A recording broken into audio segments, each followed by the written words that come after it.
Arthur के माँ बाप ने उसे एक अनाथालय में छोड़ दिया था, जहाँ पर वो पला बड़ा और एक परिवार का प्यार उसके लिए बस एक सपना बनकर रह गया। पर आगे जाकर उसने अनगिनत लोगों की जान ली और उस देश का किंग बन गया। धीरे धीरे उसने पूरे अर्थ पर कब्जा कर लिया और जिसने भी उसके सामने आवाज उठाने की हिम्मत की, उसने उसके साथ साथ उसके पूरे देश को ही खत्म कर दिया। उसकी ताकत के सामने कोई भी नहीं टिक पाया, लेकिन इसके बावजूद भी वो खुद को अकेला महसूस करता था। एक दिन वो खुद को पानी में डूबता हुआ पाता है और एक आवाज उससे कहती है कि वो उसे दूसरा मौका देने वाली है और वो उस मौके को बर्बाद ना करे। कुछ समय बाद आर्थर की आंखें खुलती हैं और उसके सामने दो लोग थे जो कि उसके पेरेंट्स हैं। उसके पिता का नाम रेनॉल्ड्स है और उसकी माँ का एलिस। थोड़ी देर में ही उन दोनों में बहस छिड़ जाती है कि आर्थर उनमें से किसके जैसा ज्यादा दिखता है। उनकी बातें सुनकर आर्थर को समझ आ जाता है कि यहाँ चल क्या रहा है। उसका दूसरा जन्म हुआ है और ये दोनों उसके पेरेंट्स हैं, और जहाँ पिछली जिंदगी में उसका कंट्रोल पूरी दुनिया पर था, अब वो अपनी बॉडी पर भी कंट्रोल नहीं कर पाता और जब भी उसका डायपर बदला जाता था उसकी शर्म के मारे बुरी हालत होती थी। इसके बाद वो एक ऐसी चीज देखता है जो उसे पुनर्जन्म से भी ज्यादा हैरान कर देती है। उसका फादर रेनॉल्ड्स अपने हाथों में एनर्जी को लेकर आता है और अपने एक पंच से ही बड़े से पत्थर के टुकड़े टुकड़े कर देता है, पर इसकी वजह से उसे चोट लग जाती है जिससे उसकी मदर एलिस हील करने लगती है। इतने सालों तक दुनिया पर राज करने के बाद भी उसने कभी भी ऐसी पावर्स के बारे में नहीं सुना था, तो शायद ये दुनिया ही उसकी दुनिया से अलग है। इसके बाद रेनॉल्ड्स एक बड़े से मॉन्स्टर को मार गिराता है जहाँ पर उसके साथ उसकी टीम भी थी, और उसका फादर जब घर आता है आर्थर उसके हाथों में लगे वेपन और खून को देखता है। लगता है ये ऐसी दुनिया है जहाँ सबको अपने वेपन रखने की इजाजत है। तभी उसकी मदर उसे सोने ले जाने लगती है और आर्थर याद करता है कि वो अपनी पिछली जिंदगी में सो भी नहीं पाता था, क्योंकि सोने का मतलब था असासिन्स के द्वारा मारा जाना। ऐसे ही कुछ महीने बीत जाते हैं और वो अपने घुटनों पर चलने लगता है। एक दिन वो सोने का नाटक करता है और जब एलिस वहाँ से चली जाती है वो बेबी निंजा जैसा नीचे उतरता है और अपने छोटे छोटे पैरों से एक रूम में जाता है जहाँ पर काफी सारी बुक्स थी। उसे जो सबसे पहले बुक मिलती है वो इस दुनिया के बारे में थी। उसे पता लगता है कि जिस कॉन्टिनेंट में उसका जन्म हुआ है उसका नाम डिकैथन है, जिसके अंदर 3 किंगडम्स हैं। एक नेशन में ड्वार्फ्स रहते हैं, वहीं जंगल के अंदर एलेनोर का नेशन है जिसके अंदर एल्व्स रहते हैं, और आखिरी किंगडम का नाम है सैपिन जिसके अंदर वो पैदा हुआ है। इस किंगडम में ह्यूमंस ही रहा करते हैं, बिल्कुल उसी की दुनिया जैसा, पर यहाँ पर खून खराबे की जगह राजा का बेटा राजा बना है और उसके समय के मुकाबले यहाँ की टेक्नोलॉजी उतनी आगे नहीं बढ़ी है। यहाँ पर लोग मैजिक पर ही रिलाय करते हैं। इतनी सारी डिटेल्स इकट्ठा करने के बाद वो एक और बुक को निकालता है जिसमें मैजिक और माना के बारे में लिखा हुआ था। किसी ह्यूमन की माना की स्ट्रेंथ ज्यादातर उसके पेरेंट्स पर डिपेंड करती है और माना को 2 तरीके से यूज किया जा सकता है, पहला ऑगमेंटिंग और दूसरा कॉन्जरिंग। ऑगमेंटर्स अपने माना का यूज करके अपनी बॉडी की ताकत बढ़ाते हैं, बेसिकली सुपर ह्यूमंस बन जाते हैं। दूसरी तरफ कॉन्जरर्स माना को कंट्रोल करते हैं जिससे वो फायर, वाटर, विंड और बाकी के एलिमेंट्स को कंट्रोल कर सकते हैं। लेकिन उसे हीलिंग मैजिक के बारे में वहाँ कोई डिटेल नहीं मिलती, तो उसे लगता है कि एलिस कोई एक्सेप्शन होगी। उसे पता लगता है कि ज्यादातर लोग प्यूबर्टी पर पहुंचने पर ही माना को अनलॉक करते हैं और जब वो माना को अपने माना कोर के थ्रू कंट्रोल करते हैं वो एक मेज बन सकते हैं। ये चीज आर्थर के लिए समझना आसान थी क्योंकि उसने अपनी पिछली जिंदगी में वो दुनिया का राजा इसलिए बना था क्योंकि उसने अपने अंदर की को कंट्रोल करना सीखा था और माना कोर भी उसी के जैसा है, तो वो अपनी सारी एनर्जी को फोकस करने लगता है और थोड़ी देर में ही उसका माना कोर डेवलप होने लगता है। पर इससे पहले कि वो ज्यादा कुछ ट्रेनिंग कर पाता एलिस उसे ढूंढ लेती है और जब आर्थर को उसने पकड़ा हुआ था एलिस को पता लगता है कि उसने पॉटी कर दी है। ऐसे ही 2 साल बीत जाते हैं और एलिस अपने प्यारे बच्चे के बारे में जर्नल में लिख रही थी। तभी उसे बाहर देखने पर पता लगता है कि रेनॉल्ड्स आर्थर को स्वॉर्ड की ट्रेनिंग दे रहा है, जिसमें आर्थर तो बड़ा इंटरेस्टेड था, पर एलिस इसे देखकर गुस्सा हो जाती है। तुम्हें शर्म नहीं आती एक छोटे बच्चे को इतनी खतरनाक स्टिक देते हुए? इतने समय से यहाँ पर रहने पर उसे एक चीज तो समझ आ गई थी कि माता को गुस्सा दिलाना नहीं चाहिए। इसके बाद एलिस उसे मार्केट में लेकर जाती है जहाँ वो इस दुनिया के वेपन्स को देखता है और साथ ही मैजिक यूजर्स को भी। वहीं इतने समय तक उनके साथ रहते रहते वो अपनी जिंदगी को एंजॉय करने लगा था क्योंकि उसे अपनी पिछली जिंदगी में उसके माँ बाप ने एक अनाथ आश्रम में उसे रख दिया था और वहीं पर वो पला बड़ा और उसे कभी भी माँ बाप का प्यार मिला ही नहीं, तो उसे ये नई जिंदगी बहुत अच्छी लग रही थी। एक दिन वो अपने फादर को ट्रेनिंग करता हुआ देख रहा था जो कि अपने पूरी बॉडी में माना को सर्कुलेट करता है और छोटे छोटे पत्थरों को उठाता है। इससे अच्छा तो हाथ से उठा लेते यार, ये क्या है? क्योंकि रेनॉल्ड्स एक ऑगमेंटर है तो कॉन्जरिंग में उसका हाथ तंग है। इसके बाद वो एक ऑगमेंटर की तरह अपनी बॉडी में माना को यूज करने लगता है। तभी उसकी माँ उठाकर उसे सुलाने के लिए ले जाने लगती है, पर आर्थर बुक्स पढ़ना चाहता था पर उसकी मॉम उसे रोक रही थी। पर जब वो अपना प्यारा सा चेहरा बनाकर उसकी तरफ देखता है वो मान जाती है और वो बुक्स को पढ़ने लगता है। जैसे ही एलिस वहाँ से जाती है वो फिर से अपने माना कोर पर काम करने लगता है। थोड़ी देर में ही उनके घर में एक बहुत बड़ा धमाका होता है जिससे रेनॉल्ड्स अपनी बेबी को बचा लेता है, पर इसकी वजह से उसकी पीठ जल जाती है। इसके बाद वो भागते हुए आर्थर को देखने जाते हैं जहाँ वो देखते हैं कि उनका बच्चा बेबी योडा की तरह फ्लोट कर रहा है। आर्थर उन्हें देखकर स्माइल करता है, लेकिन जैसे ही वो नीचे उतरता है ऊपर की सारी सीलिंग नीचे गिरने लगती है। उसे लगता है कि अभी तो उसकी जिंदगी शुरू हुई थी, अभी ही खत्म होने वाली है। पर उसके पेरेंट्स बिना कुछ सोचे समझे उसे बचाने के लिए उसके पास आ जाते हैं। उसके पेरेंट्स पेरेंट्स ने अपनी बिना फिक्र किए हुए सिर्फ उसे बचाने के बारे में सोचा। उसने ये चीज कभी भी महसूस नहीं की थी। अपनी पुरानी जिंदगी में भी उसने बस दूसरे बच्चों को अपने पेरेंट्स के साथ ऐसा देखा था। इस चीज को वो पहली बार महसूस कर रहा था, जिसकी वजह से वो रोने लगता है और अपनी माँ से लिपट जाता है। इसके बाद हम आर्थर की पिछली जिंदगी का सीन देखते हैं, जहाँ पर उसके सैनिकों ने उस बंदे को पकड़ लिया था जो कि उसे मारने आया था, और उसकी एक बीवी और बच्चा भी है। वहाँ पर काउंसिल फैसला सुनाती है कि उसे अपनी बीवी और बच्चे के साथ होम टाउन में भेज दिया जाए। प्लीज ऐसा मत कीजिए, हमारे होम टाउन में जिंदगी मौत से भी बदतर है, प्लीज आप मुझे भेज दीजिए, पर इन्हें रहने दीजिए। लेकिन तभी आर्थर सामने आता है और उसकी बीवी और बच्चों को मार डालता है, और काउंसिल ये देखकर कहती है कि उसने उन्हें मारकर बहुत अच्छा किया, क्योंकि अब उन्हें सफर नहीं करना पड़ेगा। और वो बंदा रोते हुए उसका शुक्रिया अदा करता है। वहीं प्रेजेंट में रेनॉल्ड्स आर्थर को ट्रेन करने जाता है, और वो उसके लिए अपने ही जैसे ग्लव्स लाया था, पर आर्थर मना करके एक लकड़ी की तलवार उठा लेता है। इसके बाद वो दोनों प्रैक्टिस करना शुरू कर देते हैं, और उसका फादर अपने स्टिक को माना से इन्फ्यूज कर देता है। लेकिन तभी आर्थर भी अपनी स्वॉर्ड में माना इन्फ्यूज करता है, जो देखकर वो हैरान हो जाता है, और वो अपनी स्वॉर्ड से उसकी स्टिक को तोड़ देता है। ये सब देखकर उसका फादर समझ जाता है कि वो आर्थर को ट्रेन करने लायक नहीं है। मैंने सोचा है कि हम इसे एक टीचर के पास भेजेंगे, लेकिन एलिस सीधा ही मना कर देती है, क्योंकि वो अपने छोटे से बच्चे को किसी दूसरी जगह पर सिर्फ ट्रेन करने के लिए नहीं भेजना चाहती। हमने तो पहले ही डिसाइड किया था तुम उसे फाइटिंग सिखाओगे और मैं मैजिक। पर ये तो देखो, मेरी स्वॉर्ड माना से इन्फ्यूज्ड थी, फिर भी इसने बीच में से काट दी। अभी तो ये बच्चा है, तो सोचो बड़ा होकर ये क्या क्या कर सकता है। इसलिए इसको बेहतर टीचर के पास भेजना जरूरी है। वो सब मैं समझती हूँ, पर मैं ऐसे ही किसी दूसरे शहर में अपने बच्चे को नहीं भेजने वाली। इसके चक्कर में वो काफी देर तक बहस करते ही जाते हैं। इन सब चीजों से आर्थर परेशान हो जाता है और कहता है कि वो भी उसके साथ सिटी में आ सकते हैं और उन्हें उसे अकेला भी नहीं छोड़ना पड़ेगा। उन दोनों के दिमाग में आया ही नहीं था कि ये भी एक ऑप्शन है, और ये सारी प्रॉब्लम सॉल्व कर देता है। इसके बाद वो अपनी जर्नी के लिए वहां से जाने लगते हैं, जहां पर रेनॉल्ड्स के एडवेंचरर दोस्त भी पहुंचे हैं। आर्थर इन सबसे पहले मिल चुका है जब इसने घर को तोड़ा था। उनकी टीम के लीडर का नाम एडम है। इसके बाद एक एक करके वो सभी आर्थर से मिलते हैं, और वो सभी कैरेज में बैठकर वहां से निकल जाते हैं। लगता है कि यहाँ की दुनिया अभी उतनी भी आगे नहीं बढ़ी, ना तो यहाँ पर एयर उबर है, ना ही फ्लाइंग ड्रोन्स। थोड़ी दूर आगे जाने पर वो एक जगह ब्रेक के लिए रुकते हैं, लेकिन तभी वहां पर कुछ वुल्व्स आ जाते हैं। लेकिन वो एडवेंचरर्स काफी एक्सपीरियंस थे और बड़ी आसानी से उन सबको ठिकाने लगा देते हैं। वो रात को भी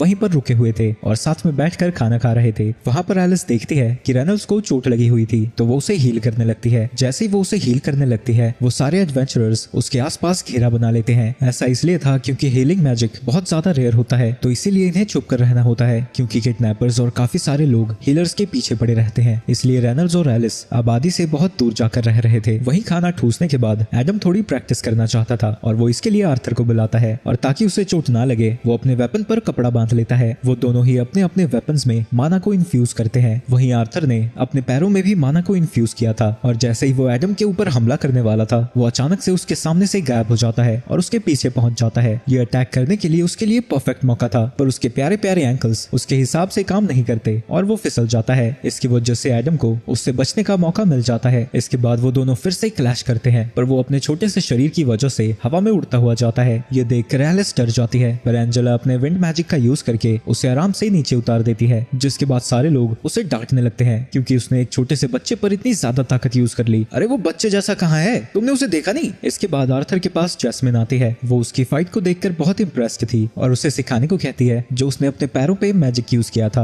आर्थर इस टेक्निक को सीक्रेट रखना चाहता था क्योंकि उसने इसे अपनी पिछली जिंदगी में मास्टर किया था, पर आर्थर उसके थोपड़े को देखकर समझ जाता है कि जब तक वो उसे नहीं बताएगा वो उसे परेशान करती रहेगी। अगली सुबह वो फिर से अपनी जर्नी पर निकल जाते हैं। वहीं इस सफर के दौरान वो सारे एडवेंचरर्स एक एक करके आर्थर को अपनी चीजें सिखाते हैं। एडम उसे स्पेयर यूज करना सिखाता है, हेलन बो, लेकिन इसके बाद सिखाने की बारी आर्थर की थी। वो जैस्मिन को वही टेक्निक सिखाता है। वो उस टेक्निक को एक ही बार करके सिखाता है और जैस्मिन उसे सीख भी जाती है। अगली सुबह उसका शुक्रिया अदा करने के लिए जैस्मिन उसे एक नाइफ देती है। इसके कुछ समय बाद फिर से वहां से निकल जाते हैं, लेकिन तभी अचानक से कैरेज रुक जाती है क्योंकि उनके कैरेज के बाहर बहुत सारे डाकू आ चुके थे जिन्होंने उन्हें चारों तरफ से घेर लिया था। उनके सरदार के ऑर्डर देने के बाद सारे डाकू उनके ऊपर हमला करने लगते हैं, पर वो एडवेंचरर्स काफी ताकतवर थे और बड़ी आसानी से उन सबको हराते जाते हैं। पर प्रॉब्लम ये थी कि उनकी तादाद हद से ज्यादा थी और लड़ते लड़ते वो सारे एडवेंचरर्स थकने लगे थे। तभी उन डाकुओं का सरदार रेनॉल्ड्स को घायल कर देता है। आर्थर भी उससे लड़ने के लिए आगे बढ़ता है। तुम अपनी मॉम को लेकर यहाँ से चले जाओ, अभी आपकी तरह लड़ सकता हूँ। तो उसका फादर उससे कहता है कि वो लड़के अपनी माँ को बचाए क्योंकि उसकी पेट में उसका भाई या फिर बहन है और वो एक बड़ा भाई बनने वाला है। जिसके बाद वो अपनी मॉम को लेकर वहाँ से भागने लगता है और रेनॉल्ड उनके लीडर के ऊपर हमला करता है। आर्थर और उसकी मॉम के सामने कुछ डाकू आते हैं, पर बाकी के एडवेंचरर्स उन्हें खत्म कर देते हैं, लेकिन ऊपर खड़ा एक मेज उनके ऊपर हमला कर देता है। आर्थर अपनी मॉम को तो तो बचा लेता है, पर उस अटैक की वजह से वो खाई से नीचे गिरने लगता है। लेकिन वो बिना कुछ किए नीचे नहीं गिरने वाला था, तो वो अपने चाकू को निकालता है जिसमें उसने रस्सी बांधी हुई थी। वो रस्सी उस मेज के पैर में फंसाकर उसे भी अपने साथ नीचे गिरा लेता है। डर और एंजेला अपने मैजिक से उस तक पहुंचने की कोशिश करते हैं, पर वो ऐसा नहीं कर पाते। उसने अपनी मॉम को बचा लिया था, जो सोचकर वो काफी खुश था। लेकिन जैसे ही उसे याद आता है कि वो बड़ा भाई बनने वाला था और वो उस चीज को कभी महसूस नहीं कर पाएगा, वो रोने लगता है। किसी तरह आर्थर उस नदी से तैरकर बाहर आता है और उसके सामने एक बड़ा सा मॉन्स्टर था। आर्थर उसे देखकर डर जाता है और इससे पहले कि वो बीस्ट कुछ करता, वो उसके ऊपर हमला करने जाता है। लेकिन वो अपनी एक उंगली को फ्लिक करके उसे एक बॉल की तरह लुढ़कता हुआ पीछे भेज देता है। वो मॉन्स्टर कहती है कि वो बुरी नहीं है और उसकी दोस्त बनना चाहती है, पर उसका थोपड़ा देखकर कोई भी भला दोस्त क्यों बनना चाहेगा। आर्थर को अभी भी काफी ज्यादा चोट लगी थी, तो वो मॉन्स्टर उसे कुछ फल ला कर देती है। कुछ खाओगे तभी तुम्हारी इंजरीज ठीक होंगी। आर्थर जैसे ही हिलने की कोशिश करता है, उसे दर्द होने लगता है, जिसकी वजह से वो रो पड़ता है। वो उससे काफी सारे सवाल पूछना चाहता था, पर वो मॉन्स्टर कहती है कि वो खाएगा, उसके बाद ही जवाब मिलेंगे। जिसके बाद वो धड़ाधड़ उन फलों को खाने लगता है। आर्थर सबसे पहले अपने पेरेंट्स के बारे में पूछता है। मैं इस जगह को छोड़कर नहीं जा सकती हूँ, पर मैंने अपने मैजिक से देखा है कि उन्होंने सभी बैंडिट्स को हरा दिया है और वो वहाँ से जा चुके हैं, और ये 2-3 दिन पहले की बात है। उसके पेरेंट्स सही सलामत थे। ये सुनकर आर्थर खुश हो जाता है। इसके बाद वो मॉन्स्टर अपना नाम उसे बताती है, जो कि सिल्विया था। कुछ समय तक आराम करने के बाद आर्थर की इंजरीज ठीक हो जाती हैं, पर सिल्विया उसे बताती है कि वो अकेले अपने घर वापस नहीं जा पाएगा। ये केव एल्व्स के फॉरेस्ट के बाहर है और फॉरेस्ट में बहुत सारे मैजिकल बीस्ट और बैंडिट्स हैं, और वो अपनी नन्ही मुन्नी बॉडी से उनसे नहीं बच पाएगा। पर तुम फिक्र मत करो, मैं एक डायमेंशनल रिफ्ट खोल सकती हूँ, जिसके थ्रू तुम सीधा अपने घर पर पहुँच जाओगे, पर उसे चार्ज करने में मुझे थोड़ा टाइम लगेगा। इसके बाद कई दिनों तक आर्थर वहीं पर रहता है। वो फिर से अपने परिवार को खतरे में नहीं देखना चाहता था, तो वो अकेला ही ट्रेन करने लगता है। और वो सोचता है कि सिल्विया देखने में तो बहुत भयानक है, पर वो बहुत अच्छी है और उसका ख्याल भी रखती है। एक दिन अपनी स्वॉर्ड ट्रेनिंग खत्म होने के बाद वो एक पत्थर पर बैठकर अपने मानाकोर को ट्रेन करने लगता है। एक छोटे से बच्चे के पास मानाकोर है। ये देखकर सिल्विया भी अपने हाथ में बहुत ज्यादा माना को इकट्ठा करती है। ये देखकर आर्थर हैरान हो जाता है, क्योंकि वो मैजिक को कास्ट करते हुए माना को अपने हाथ में इकट्ठा कर रही थी। अगर वो ये टेक्निक सीख जाता है तो उसकी ताकत बहुत ज्यादा बढ़ जाएगी। लेकिन इससे पहले कि सिल्विया उसे सिखाती, वो उससे पूछती है कि वो इस टेक्निक को सीखकर अपनी ताकत से क्या करेगा। आर्थर ने पहले कभी इस बारे में नहीं सोचा था, पर जब वो अपने फैमिली और फ्रेंड्स की हालत को याद करता है, वो कहता है कि वो अपनी ताकत का यूज करके उन सभी को खत्म कर देगा जो उसकी फैमिली की तरफ आंख उठाकर भी देखेंगे। लेकिन सिल्विया को ये जवाब पसंद नहीं आता और वो फिर से उसे उंगली मारती है, जिससे आर्थर उड़ता हुआ पीछे जाता है। मैं टेक्निक उसे कभी नहीं सिखा सकती, जिसकी सोच ऐसी हो। पर इसमें गलत क्या है? अपने एनिमीज को मारना तो नेचुरली है ना। वो उसके सर पर अपनी उंगली रखती है। मैं चाहूँ तो तुम्हारे सर को प्यार से सहला सकती हूँ, या फिर एक फ्लिक में तुम्हारी खोपड़ी खोल सकती हूँ। तुम क्या प्रेफर करोगे? आर्थर ऑब्वियसली पहला ऑप्शन चुनता है। सिल्विया उससे कहती है कि अगर वो अपने अंदर नफरत भर के रखेगा तो उसकी जिंदगी नर्क बन जाएगी और ये बदले का साइकिल चलता ही जाएगा। वो नहीं चाहती कि आर्थर अपनी जिंदगी को ऐसे बर्बाद करे, तो वो फिर से पूछती है कि वो अपनी ताकत से क्या करेगा। आर्थर फिर से इसके बारे में सोचता है और इस बार वो अपनी फैमिली के अच्छे लम्हों को याद करता है और जवाब देता है कि वो अपनी पावर से अपनी फैमिली और फ्रेंड्स को प्रोटेक्ट करना चाहता है। और सिल्विया को ये जवाब पसंद आता है। वहीं बाहर सिल्विया जैसा ही एक मॉन्स्टर है जो कि उसे ढूंढता हुआ उसके काफी करीब पहुंच चुका है। उसके बाद पास के सीन में हमें पता लगता है कि आर्थर बस नाम का राजा था। सारी चीजें तो काउंसिल चलाया करते थे, वो बस उनके लिए एक तलवार था और जहां वो इशारा करते थे वो बस उन्हें मार दिया करता था, पर उसे वैसे जीना कभी भी पसंद नहीं आया। दूसरी तरफ सिल्विया आर्थर को उसी टेक्निक को यूज करना सिखा रही है। आर्थर अपने आसपास के माना को कंडेंस करना शुरू कर देता है। थोड़ी देर तक उन्हें इकट्ठा करने के बाद वो उसे अपने शरीर के अंदर डाल देता है, जिससे उसकी ताकत बढ़ जाती है। वो खुद को पहले से ताकतवर महसूस कर रहा था और वो सिल्विया का शुक्रिया अदा करने के लिए उसके पास जाता है। लेकिन तभी सिल्विया किसी को आता हुआ महसूस करती है और वो आर्थर को धक्का देकर पत्थरों के पीछे छुपा देती है। वो उन पत्थरों के बीच के छेद में से एक और मॉन्स्टर को देखता है जो कि बिल्कुल सिल्विया जैसा दिख रहा था। वो दोनों एक दूसरे को जानते थे। सिल्विया मेरे साथ आओ। लेकिन जैसे ही सिल्विया उसे मना करती है, वो उसके ऊपर हमला कर देता है। आर्थर जाके उसकी मदद करना चाहता है, पर तभी उसे सिल्विया की आवाज सुनाई देती है। तुम मेरी फिक्र मत करो, वहीं पर छुपे रहो। बेहतर यही होगा कि तुम मेरे साथ चलो, मैं तुम्हें मारना नहीं चाहता। लेकिन तभी सिल्विया माना को इकट्ठा करने लगती है और अपने असली फॉर्म को रिवील करती है, जो कि असल में एक ड्रैगन है और वो अपने इस फॉर्म में पहले से ज्यादा पावर यूज कर सकती है। वो उस मॉन्स्टर के ऊपर एक पावरफुल हमला करती है, पर वो उसे ब्लॉक कर लेता है और सिल्विया से कहता है कि वो बेवकूफी कर रही है, क्योंकि वो अपनी इस हालत में ज्यादा देर तक इतनी पावर का यूज नहीं कर पाएगी। सिल्विया इस बात को जानती थी। उसने बड़ी ही लंबी और खुशहाल जिंदगी जी है, तो उसे मरने से कोई डर नहीं है। सिल्विया उसे एक दीवार में दे मारती है, लेकिन वो मॉन्स्टर अभी भी टिका हुआ था और वो काफी सारे अटैक्स लगातार सिल्विया के ऊपर फेंकता रहता है। इन सब हमले की वजह से सिल्विया अब घायल होने लगती है, लेकिन अब उसे आर्थर की फिक्र होने लगी थी, क्योंकि अब उस मॉन्स्टर के अटैक जहां पर उसने आर्थर को छुपाया था उसके पास जाने लगे हैं। इसके बाद वो अपने एक और हमले हमले को तैयार करता है और सिल्वी देखती है कि हमला आर्थर को लग जाएगा, तो वो अपनी पावर का यूज करके टाइम को रोक देती है, जिसके बाद वो आर्थर को वहाँ से बाहर बुलाती है। आर्थर उससे कई सारे सवाल पूछना चाहता था, लेकिन सिल्विया ज्यादा देर तक टाइम को नहीं रोक सकती, तो वो एक पोर्टल ओपन करती है, पर क्योंकि वो उसे पूरी तरह से चार्ज नहीं कर पाई, तो आर्थर इसके थ्रू फॉरेस्ट के बाहर नहीं जा पाएगा। इसके बाद सिल्विया उसे एक एग और फेदर देती है। इस एग को उस फेदर में लपेट के रखना। और जाने से पहले फाइनल गिफ्ट के तौर पर वो अपनी विल को आर्थर के हाथों पर इम्प्रिंट कर देती है। आर्थर उससे पूछता है कि ये सब है क्या, पर सिल्विया उससे कहती है कि समय आने पर उसे सब समझ आ जाएगा। मुझे माफ करना, मैं शुरू से ही तुम्हें घर भेज सकती थी, पर तुम्हारे साथ मुझे रहना पसंद था, इसलिए मैंने तुम्हें नहीं भेजा और मेरी वजह से तुम्हारी जान खतरे में पड़ गई। मुझे इससे कोई फर्क नहीं पड़ता, मैंने आपके साथ बहुत समय बिताया है और आप मेरी फैमिली जैसे हो। आपने मेरा ध्यान वैसे ही रखा है जैसे एक माँ रखती है। तुम्हारी तो एक माँ पहले से ही है। तो आप मेरी ग्रैंड माँ हुई। ये सुनकर वो इमोशनल हो जाती है और आर्थर से फिर से उसे ग्रैंड माँ बुलाने को कहती है, तो आर्थर फिर से उसे ग्रैंड माँ बुलाता है। इसके बाद आर्थर पोर्टल के थ्रू जाने लगता है, लेकिन तभी वो मुड़ के सिल्विया की मदद करने आने लगता है, पर तभी वो पोर्टल बंद हो जाता है, जिसके बाद टाइम फिर से रिज्यूम होता है और वो अटैक जाकर सिल्विया को लगता है। सिल्विया जमीन पर पड़ी हुई थी और वो मॉन्स्टर काम खत्म करने के लिए उसकी तरफ बढ़ने लगता है, लेकिन जैसे ही वो उसके पास पहुंचता है, सिल्विया अपना आखिरी हमला उसके ऊपर करती है। उस हमले की वजह से वहाँ एक बहुत बड़ा धमाका होता है। आर्थर जब पोर्टल के थ्रू जा रहा था, उसे सिल्विया की आवाज सुनाई देती है। तुम्हें याद है मैंने तुम्हें क्या कहा था, तुम्हें अपनी पावर्स को कैसे यूज करना है। आर्थर को याद था, लेकिन जो हुआ उसके बारे में सोचकर आर्थर दुखी था। दुनिया दुखों से भरी हुई है, तो ऐसी चीजें होती ही रहेंगी, इसलिए तुम्हें इसे बदलना होगा। मैं अकेला भला ये सब कैसे कर सकता हूँ? तुम्हें एक ही बार दुनिया थोड़ी ना बदलनी है, धीरे धीरे करके तुम ऐसा कर ही सकते हो। वैसे भी ये पहली बार तो होगा नहीं जो तुम पूरी दुनिया पर राज करोगे। तुमने पहले जैसे जिंदगी जी थी वो सही नहीं थी, और मैं उम्मीद करती हूँ कि इस बार तुम खुद को नफरत से भरने नहीं दोगे। इसके बाद आर्थर की आंखें एक जंगल में खुलती हैं और वो खुद से प्रॉमिस करता है कि वो सिल्विया की रिक्वेस्ट को जरूर पूरा करेगा।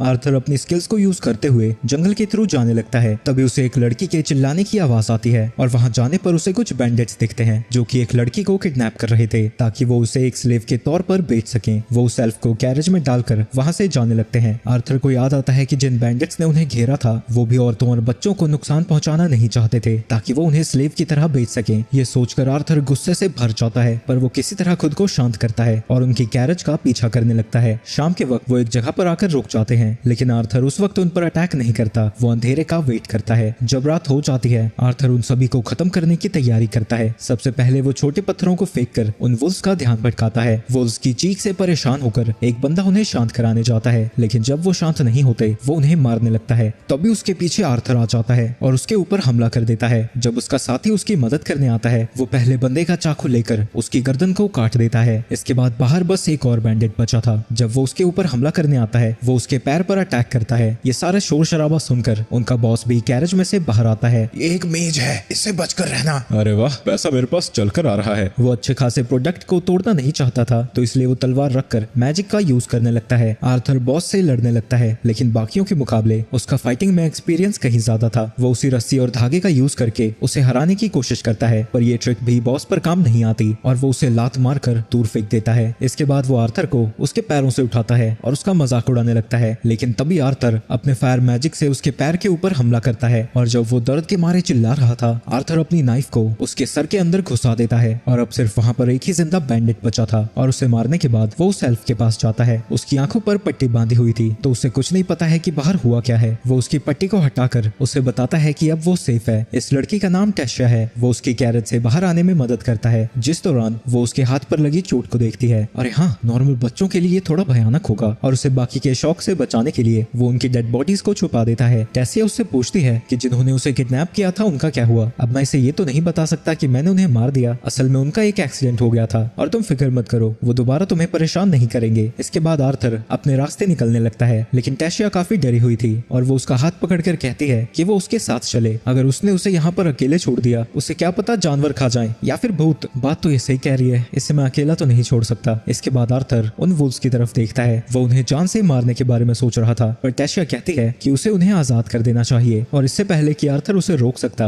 वो उनके गले के पट्टों को खोलने लगती है। आर्थर को लग रहा था कि वो उसके ऊपर हमला कर देंगे, पर वो बिना कुछ कहे वहां से चले जाते हैं। कुछ समय तक सफर करने के बाद वो रेस्ट करने के लिए एक जगह पर रुकते हैं, जहां वो उसे कुछ खाने के लिए बना कर देता है, पर वो उसे जमी घटिया लग रहा था। इसके बाद टेशिया उससे पूछती है कि वो इस जंगल में कर क्या रहा है, तो आर्थर उसे बताता है कि वो अपनी फैमिली से बिछड़ गया था और यहाँ पर खो गया है। इसके बाद वो फिर से अपनी जर्नी पर निकल जाते हैं, जहाँ टेशिया उसे बताती है कि उसके पेरेंट्स काफी बिजी रहते हैं, तो वो अपना ज्यादातर समय अपने दादाजी के साथ बिताती है। वहीं रास्ते में आर्थर महसूस करता है कि जिन वुल्व्स को उन्होंने फ्री किया था वो उनका पीछा कर रहे हैं। मुझे पता था, मुझे उन्हें मार ही देना चाहिए था। रात में रहने के लिए आर्थर टेशिया के लिए एक टेंट बना देता है और खुद बाहर गार्ड की तरह खड़ा रहता है ताकि अगर वो वुल्व्स उनके ऊपर हमला करने आए तो वो उन्हें बचा सके। लेकिन थोड़ी देर बाद टेशिया अपना सर बाहर निकालती है और आर्थर को अंदर सोने के लिए बुलाने लगती है। आर्थर कहता है कि उसे नींद नहीं आ रही है तो वो जाकर सो सकती है, लेकिन वो बहुत ज्यादा डरी हुई थी इसलिए वो उसे अंदर बुलाने लगती है। आखिरकार आर्थर को अंदर जाना ही पड़ता है जहाँ वो साइड में बैठा हुआ था। टेशिया कहती है कि वो इंसानों पर भरोसा नहीं करते क्योंकि उन्होंने सुना है वो बहुत ज्यादा ठरकी होते हैं और 3-4 बीवियां रखते हैं। हाँ, तुम्हें ये सब किसने सिखाया? हर इंसान थोड़ा ऐसा होता है, बीच बीच में होते हैं। वो बोल ही रहा था, उसी दौरान टेशिया सो जाती है और थोड़ी देर में आर्थर भी सो जाता है और सुबह उठने के बाद वो फिर से निकल जाते हैं। लेकिन रास्ते में आर्थर का दिमाग खराब होने लगता है क्योंकि हर चीज के लिए उसे उसकी मदद करनी पड़ती है। लेकिन तभी रास्ते में उसकी छाती में दर्द होने लगता है। टेशिया को लगता है कि ये थकावट की वजह से हो रहा है और वो उसके लिए कुछ जड़ी बूटी ढूंढने निकल जाती है। आर्थर जब रेस्ट कर रहा था वहाँ पर वही वुल्फ आ जाता है। उसे देखकर आर्थर डर जाता है, लेकिन वो वुल्फ उसके लिए एक शिकार लेकर आया था जिसे रखकर वो वहाँ से चला जाता है। इस दौरान टेशिया भी सब कुछ देख लेती है और वो कहती है कि उन्होंने उसकी मदद की थी इसलिए वो उनकी मदद कर रहा है। इसके बाद रात को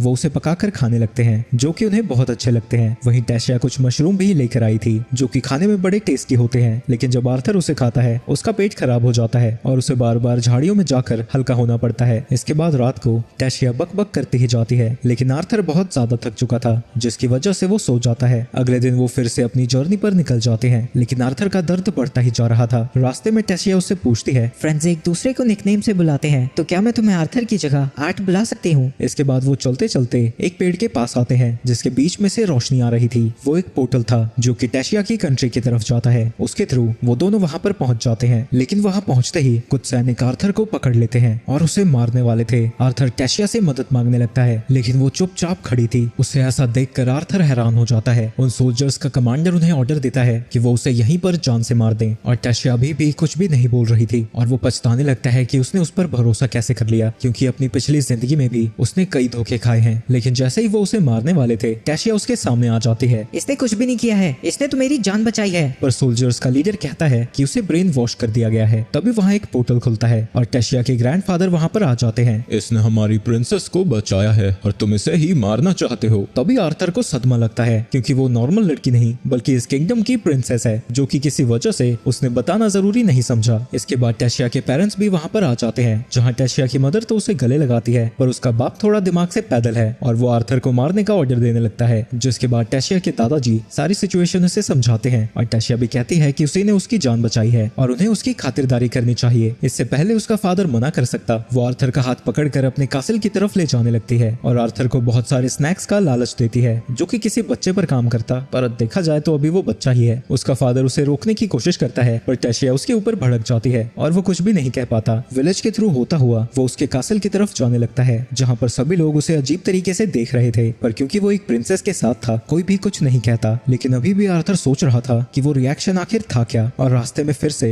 उसकी छाती में दर्द होने लगता है। कासल में पहुंचने पर उसके सामने बहुत सारी मेड्स दिखती हैं जो कि आर्थर को देखकर थोड़ा डर सा जाती हैं, पर टेसिया उन्हें समझाती है कि आर्थर बहुत अच्छा इंसान है और वो उसकी जमकर खातिरदारी करे। तो हमें क्या करना चाहिए, पहले हम खेलें या फिर खाना खाएं? लेकिन आर्थर में थोड़ा बहुत दिमाग था तो वो कहता है कि उसे पहले उनके पेरेंट्स से बात करनी चाहिए। इसके बाद उसके पेरेंट्स भी वहाँ पर आ जाते हैं, लेकिन टेशिया ने ऐसे खाने मंगाए थे कि वो रॉयल मीटिंग कम और बच्चों की टी पार्टी ज्यादा लग रही थी। इसके बाद उसके पेरेंट्स और दादाजी आर्थर को अपना इंट्रोडक्शन देते हैं और आर्थर भी अपने घुटनों पर आकर बड़े ही तहजीब से उन्हें ग्रीट करता है। वो उन्हें बता देता है कि कुछ डाकुओं के हमले की वजह से वो अपने पेरेंट्स से बिछड़ गया है और ये भी बताता है कि कैसे कुछ लोग टेशिया को किडनैप करके स्लेव्स की तरह बेचने वाले थे और उसके बाद क्या क्या हुआ वो सारी चीजें। ये सुनकर किंग इंसानों को गालियां देने लगता है, पर आर्थर उन्हें समझाता है कि स्लेव ट्रेडर्स उनका प्रोफेशन है और वो सिर्फ एल्व्स को नहीं इंसानों को भी नहीं छोड़ते। तुम तो एक बच्चे हो ना, तो तुमने टेशिया को कैसे बचाया? मैं भले ही एक बच्चा हूँ पर मैं एक मेज हूँ, मैंने उनसे लड़कर उन्हें खत्म कर दिया। लेकिन ये सुनकर गार्ड्स को उसकी बात पर यकीन नहीं होता और वो कहते हैं कि ये टिंगू झूठ बोल रहा है। अगर तुम्हारा हाथ फिर से तुम्हारी तलवार पर गया तो तुम सड़क पर नंगे फिरोगे। इसके बाद आर्थर उनसे अपने विलेज वापस जाने के लिए मदद मांगता है। ये सुनकर किंग भड़क जाता है, वो भला किसी इंसान की मदद क्यों करेगा। लेकिन जब टेशिया उसे घूर कर देखती है वो डर कर मान जाता है। लेकिन जो उनका पोर्टल है वो 7 साल में सिर्फ एक ही बार यूज किया जाता है और क्योंकि वो अभी 2 साल पहले ही यूज हुआ है वो 5 साल बाद उसे ओपन कर पाएंगे। लेकिन किंग उसकी सिचुएशन को समझ जाता है और कहता है कि वो अपने कुछ सोल्जर्स को उसे छोड़ने के लिए भेज देगा। इसके बाद वो नहा रहा था, जहाँ पर फिर से उसकी छाती में दर्द होने लगता है। वो थोड़ी ताज़ा हवा खाने के लिए बाहर आता है, जहाँ ऊपर देखने पर उसे टेशिया अपने पेरेंट्स के साथ दिखती है और वो सोचता है कि जब वो अपने पेरेंट्स से मिलेगा वो उसे कैसे ट्रीट करेंगे। जब टेशिया नीचे आर्थर को देखती है, वो दौड़ती हुई उसके पास आती है और उसके पूछने पर आर्थर उसे बताता है कि उसे नहीं पता कि उसके पेरेंट्स का रिएक्शन क्या होगा, क्या वो उसे दोबारा देखकर खुश होंगे। लेकिन तभी टेशिया उसके गाल को पकड़ लेती है और वो उसे बताती है कि सारे पेरेंट्स अपने बच्चों को देखकर खुशी होते हैं। तभी वहाँ पर वही चमकने वाली चीजें आ जाती हैं। ये एक तरह के फ्लावर्स हैं जो कि टेशिया को बहुत पसंद है। तभी टेशिया के ऊपर अटैक होता है, जिसे आर्थर ब्लॉक कर देता है और जिसने ये हमला किया था वो उसके ऊपर अटैक करने जाता है, पर तभी उसे पता लगता है कि वो उसका दादाजी है। आप अपनी ही पोती पर हमला क्यों कर रहे हैं? तुम इसे अटैक कह रहे हो, इससे भला कौन मरेगा। और आर्थर अपने हाथ में देखता है कि ये वही फ्लावर्स हैं। तुम्हारा रिस्पॉन्स काफी अच्छा था, यानी उन ट्रेडर्स को तो तुमने ही मारा है। वो टेशिया को साइड में रख देता है और अपने मैजिक से तलवार बनाकर वो आर्थर को देता है, क्योंकि वो उसके साथ स्पार करना चाहता था। इसके बाद वो दोनों ही लड़ना शुरू कर देते हैं। जैसे ही आर्थर को एक ओपनिंग मिलती है, वो उसके ऊपर अटैक कर देता है, लेकिन वेरियन उसकी स्वॉर्ड को अपने हाथ से ही तोड़ देता है, जिसकी वजह से एक टुकड़ा टेशिया की तरफ जाने लगता है। तो आर्थर अपनी बची हुई तलवार को उसकी तरफ फेंकता है और उसे बचा लेता है। इसके बाद वो अपने मैजिक का यूज करते हुए वेरियन के ऊपर हमला करने लगता है, लेकिन वेरियन भी अपने माना का यूज करके उसके अटैक को ब्लॉक कर लेता है। लेकिन आर्थर इतनी जल्दी हार नहीं मानने वाला था, तो जब वेरियन उसे पीछे धक्का देता है, वो वापस से उसके ऊपर अटैक करने जाता है और फाइनली उसके माथे पर एक हिट लैंड करता है। तुमने असल में मुझ पर एक हिट लैंड कर दिया। तुम सच में कमाल के हो। आ जाओ एक और मैच करें। लेकिन तभी टेशिया उसके पीछे जोर की चूटी काटती है और उसे कहती है कि वो आर्थर को परेशान करना बंद करे। आर्थर कहता है कि वो मजाक नहीं कर रहा है और वो आर्थर को अपना स्टूडेंट बनाना चाहता है। मुझे नहीं पता कि मेरे पेरेंट्स का हाल क्या है और वो मेरी सिचुएशन के बारे में भी कुछ नहीं जानते, तो बिना मैं उन्हें बताए कुछ नहीं करने वाला। तभी आर्थर की चेस्ट में पेन होने लगता है और वो अपने घुटनों पर आ जाता है। तुम जानते हो ये दर्द क्यों हो रहा है? तुम्हें बीस्ट विल मिली है और अगर तुम मेरे स्टूडेंट नहीं बने तो इसकी वजह से तुम मारे जाओगे। इसके बाद आर्थर किसी अंधेरी सी जगह पर था, जहाँ उसकी चेस्ट में फिर से दर्द होने लगता है और उसके अंदर से एक धुएं से बना हुआ मॉन्स्टर बाहर आता है। वो मॉन्स्टर उसकी तरफ बढ़ने लगता है। तभी उसकी आंखें खुल जाती हैं और उसके सामने टेसिया थी और वो समझ जाता है कि वो सब कुछ बस एक सपना था। टेसिया उससे बताती है कि ग्रैंडपा उसका इंतजार कर रहे हैं। टेसिया उससे पूछती है कि क्या वो सच में यहाँ रहने वाला है। अभी मुझे नहीं पता, जब हम ट्रिप से वापस आएंगे मैं तब बताऊंगा। राजकुमारी जी।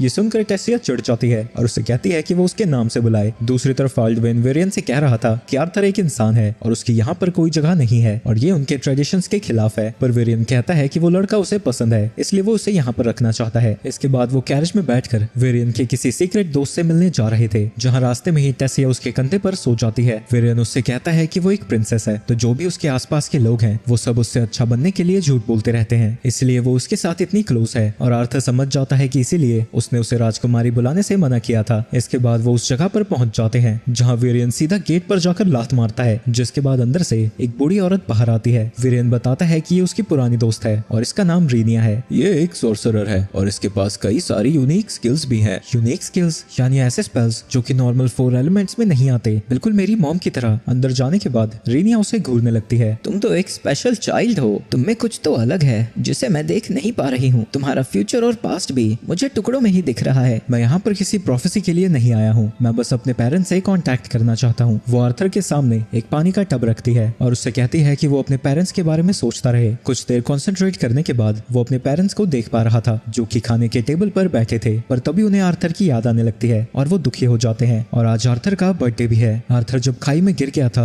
वो काफी ज्यादा दुखी थे, पर क्योंकि उसे बचाने का कोई तरीका नहीं था, वो हार मानकर शहर में चले जाते हैं, जहाँ रेनॉल्ड इतना दुखी था कि वो लगभग एक नशेड़ी बन जाता है। पर उसे अभी भी अपने आने वाले बच्चे और बीवी का ध्यान रखना था, जिसके बाद उसे एक जॉब मिल जाती है और कुछ समय के अंदर ही उसने रहने के लिए एक नया घर भी ले लिया था। तभी उन दोनों को आर्थर की आवाज सुनाई देती है। वो उन्हें बताता है कि वो ठीक है और अभी एल्फ्स के किंगडम में एक स्पेशल मैजिक के थ्रू उनसे कांटेक्ट कर रहा है। मैं आपके पास जल्दी से जल्दी आना चाहता हूँ, पर मेरी बॉडी में कुछ गड़बड़ है जिसकी मुझे ट्रीटमेंट करानी होगी। ये कुछ सीरियस नहीं है और जैसे ही मैं ठीक हो जाऊंगा आपके पास वापस आ जाऊंगा। और मैंने जो किया आप उसके लिए खुद को ब्लेम मत कीजिए। अगर मैं मर भी गया होता तो मैं दोबारा फिर से वही करता। इस मैजिक कॉल के कट होने के बाद आर्थर वेरियन से कहता है कि वो उसे अपना स्टूडेंट बना ले। इसके बाद टेशिया फिर से अपने फादर पर भड़क रही थी। मैंने आपसे कितनी बार कहा है, उसने मेरी 2 बार जान बचाई है। अगर हम उसे ऐसे ही छोड़ देते हैं तो सबको लगेगा कि एल्फ्स बुरे होते हैं। तुम्हारी बेटी सही कह रही है। आर्थर मेरे अंदर ट्रेन करेगा और अगर कुछ भी होता है तो उसकी जिम्मेदारी मेरी होगी। जिसके बाद एल्डविन मान जाता है और वो आर्थर के पास जाकर अपने बिहेवियर के लिए उससे माफी मांगता है। इसके बाद टेसिया उसे बाहर ले जाती है ताकि वो साथ में खेल सके और उसे टाउन के अंदर घुमाने लगती है। वो रास्ते में जा ही रहे थे तभी एक बच्चा उससे टकरा चाहता है। छी,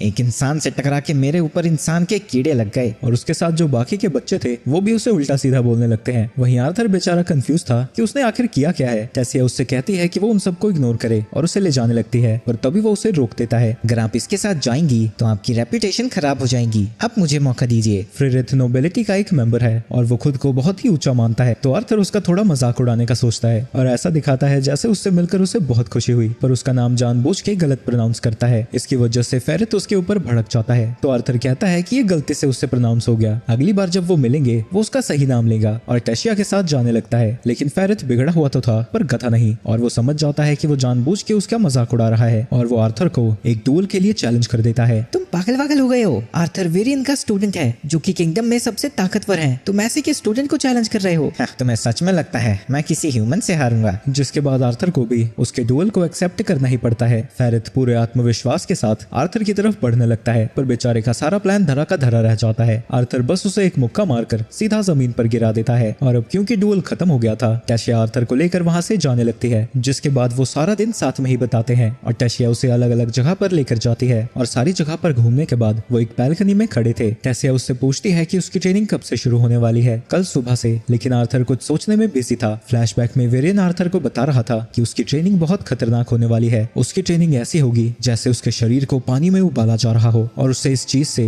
कई सालों तक हर रोज गुजरना होगा, वो भी बिना अपनी फैमिली के सपोर्ट के। तो वेरियन जानना चाहता था कि क्या वो इस ट्रेनिंग के लिए रेडी है, जिसपे वो हाँ में सर हिलाता है। आगे टेशिया आर्थर को उठाने आती है, पर वो इतनी नींद में था कि वो कुछ सुनता ही नहीं, तो वो अपने माना का उसके ऊपर यूज करती है, जिसकी वजह से दर्द में वो उठ जाता है और हम देखते हैं कि वो दोनों ही पहले से बड़े हो गए हैं। इसके बाद वो दोनों साथ में ट्रेनिंग करने लगते हैं और वेरियन उन्हें देख रहा था और उसे लगता है कि वो दोनों अगले स्टेप के लिए रेडी है। वो उन्हें बताता है कि एक बार मेज अपनी माना कोर को स्टेबलाइज कर ले, उसे 4 में से एक मैजिकल एलिमेंट मिल जाता है। जो एलिमेंट एक मेज को मिलता है वो उसके रेस पर काफी हद तक डिपेंड करता है। जैसे ज्यादातर एल्फ को विंड एलिमेंट मिलता है, वहीं ड्वार्फ्स को अर्थ और फायर एट्रीब्यूट ज्यादा मिलता है, लेकिन ह्यूमंस चारों एट्रीब्यूट्स का यूज कर सकते हैं। जो सुनकर आर्थर हैरान हो जाता है, पर वेरियन उसे बताता है कि वो उनमें से किसी एक एलिमेंट को ही पिक कर पाएगा। टेशिया उससे पूछती है कि फिजिकल ट्रेनिंग के दौरान आर्थर माना की यूज क्यों नहीं कर रहा था, तो वेरियन उसे बताता है क्योंकि आर्थर बहुत कमजोर है। उसके माना कोर में एक बीस्ट विल है, जिसकी वजह से उसकी बॉडी और माना कोर में बैलेंस नहीं बन पाता और इसी वजह से उसे इतना दर्द होता है। हमें पता चलता है कि जब कोई एल्फ 10 की उम्र में माना कोर को अवेकन करता है उसे जीनियस माना जाता है, लेकिन टेशिया का कोर 9 साल की उम्र में ही अवेकन हो गया और उसके बाद से ही उसने आर्थर के साथ ट्रेनिंग शुरू कर दी। आगे वेरियन आर्थर से कहता है कि उसके बीस्ट विल को अवेकन करने का समय हो चुका है और अगर वो सक्सेसफुल होते हैं तो उसे दर्द भी नहीं होगा और वो एक बीस्ट टेमर बन जाएगा। उसके बीस्ट विल को एक्टिवेट करने के लिए वेरियन अपना माना उसके अंदर ट्रांसफर करने लगता है, लेकिन तभी उसके शरीर से एक तेज रोशनी बाहर आती है, जिसकी वजह से वेरियन और टेसिया दोनों ही पीछे चले जाते हैं। वो लोग कंफ्यूज थे कि यहाँ पर हुआ क्या, जिसके बाद आर्थर भी बेहोश हो जाता है। आगे उसे कासल में होश आता है और वेरियन उसके बीस्ट विल के बारे में पूछता है, तो आर्थर उसे बताता है कि ये उसे एक ड्रैगन से मिला था। ये सुन के वेरियन हैरान हो जाता है और वो आर्थर से कहता है कि ये बात वो किसी को भी ना बताए, क्योंकि इससे उसकी जान को खतरा हो सकता है। और अब क्योंकि 3 किंगडम्स का एक कल्चरल एक्सचेंज फेस्टिवल होने वाला है, तो वो 4 महीने के अंदर अपने घर वापस जा सकता है। ये सुन के वो खुश तो था, लेकिन उसे थोड़ा दुख भी होता है। वहीं जब टेशिया को इस बात का पता चलता है, वो भी शॉक हो जाती है, क्योंकि उसे लगा था कि 2 साल तक आर्थर कहीं नहीं जाने वाला। उसी रात को जब आर्थर सोने वाला था, सिल्विया का एग अचानक से ही टूटने लगता है और उसके अंदर से